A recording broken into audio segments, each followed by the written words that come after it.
Khairat TV, mamanna mimunni munna minal mannani. Unajua, katika kujulisha,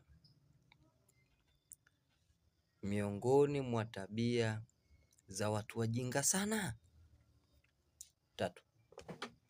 Moja katika hizo, al-ijabatu qabla an yastami', kule kujibu kabla ya kusikia. Kipindi wewe unamzungumzisha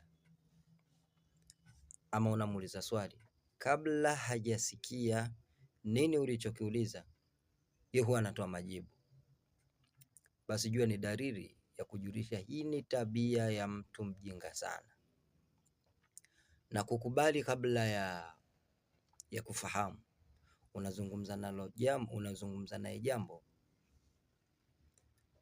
yeye nishajua, ndio nishajua. Wako na tabia hiyo.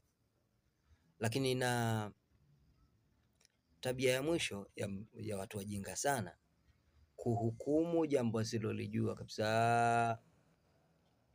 Unaweza mkaongelea jambo, basi na yeye akalitolea hukumu kiasi kwamba hajui kabisa. Wajinga sana ndio kawaida yao. Na ujinga huu jirani yake upumbavu. Jiangalie, una hiyo tabia? Subscribe, usisahau kucomment, kushare na kulike.